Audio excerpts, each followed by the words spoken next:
My name's Joe Burgo. I'm a clinical psychologist and I write a blog called After Psychotherapy, where I talk about mental health issues like depression, narcissism, and bipolar disorder, which is the subject of this particular video. If you'd like to explore the archives or learn more about me, you can visit my website by clicking on the link in the video description here on my YouTube channel or by visiting afterpsychotherapy.com. In recent years, bipolar disorder, what we used to call manic depressive illness, has received a lot of attention in the media, especially as celebrities like Patty Duke and Catherine Zeta-Jones have come forward to discuss their personal struggles. In the press, bipolar disorder is usually described as a chemical imbalance in the brain that can be regulated by psychiatric drugs. Mood stabilizers like lithium or antipsychotic medications such as Zyprexa and Risperdal are the ones that are most commonly prescribed. In this video, I'll be talking instead about some of the psychological dynamics shared by people who struggle with manic depression. Rather than talking about chemical imbalances and drug regimens, I'll describe the core emotional conflict at the heart of manic depressive illness and the way it comes up in psychotherapy. As I sometimes do on my website, I'll also be turning to a popular film that will help to illustrate these ideas. This one is Limitless, starring Bradley Cooper. At one time or another, most of us have been depressed. It's a painful experience that usually comes and goes. Over the years, I've also seen many clients in my practice who've suffered from more severe types of depression, and some of them have also gone through bouts of mania. What I found is that at a deep level, they all felt as if they were so damaged that their inner world was a kind of catastrophe, with no hope that anything could be done to fix it. They shared a profound sense of hopelessness and despair that at times made them nearly immobile, unable to deal with the everyday demands of their lives. They often referred to themselves as emotional cripples, or they told me they felt there was a hideous, ugly person inside them. Sometimes in their dreams you'd see a deformed baby or a mutilated stranger. And at one time or another they would refer to themselves, in their own words, as a loser, damaged goods, or a worthless piece of shit. In the film Limitless, though his depression isn't portrayed in quite such profound terms, the character Eddie Mora feels himself to be just this kind of a loser. He's got a publishing contract to write a book, but he hasn't been able to put a single word down on paper in months.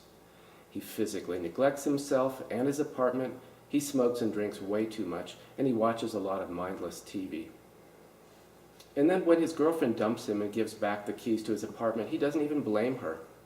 In his own words, he'd clearly missed the on-ramp in life. Eddie feels like a total failure. But a chance encounter with his former brother-in-law Vernon changes Eddie's life, offering him an escape from his depressed self.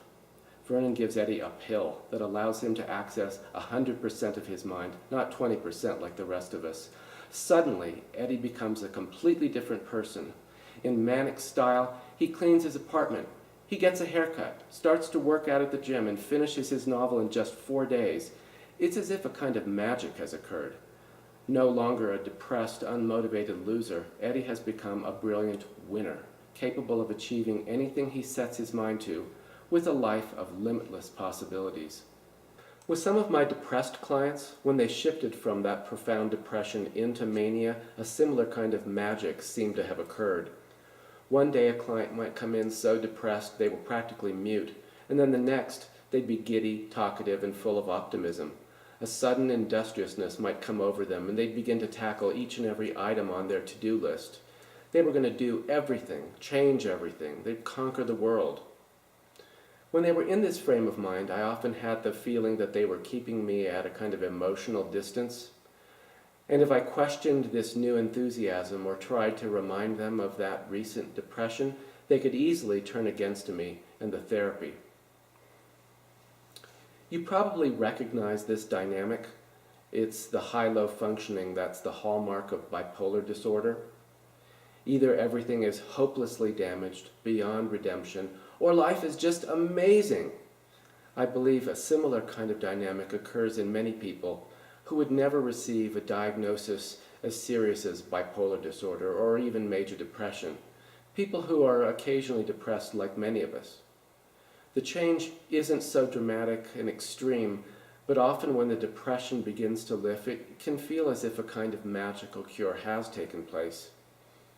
Maybe you know someone who's falling in and out of love, and they're on top of the world when they're in the throes of a new romance, and then they're in the depths of despair when it all falls apart. That's the kind of person I'm talking about. They aren't really interested in having a relationship, but they're using the romance drug as a cure for their hopeless depression. And there are so many other kinds of magic. You could get a different job or career. You could move to a new city. Maybe it's the next vacation. The variety of magical solutions is endless. But the problem they're meant to solve is always the same, a feeling of hopelessness. The conviction that your internal world is in such bad shape that nothing can or ever will make it feel any better, and that you're a totally messed up loser. For people whose emotional lives work this way, they don't understand that it's possible to change things step by step over time, that things can get better little by little rather than all at once. They often resist the long, hard work of psychotherapy, and I find again and again they'll run from the pain and conflict stirred up by sessions, turning instead to that manic magical cure. I'm not saying they do it deliberately. Manic flight is a deeply ingrained emotional pattern that few people struggling with consciously understand. Eddie Moore's story is a useful metaphor to describe this manic process.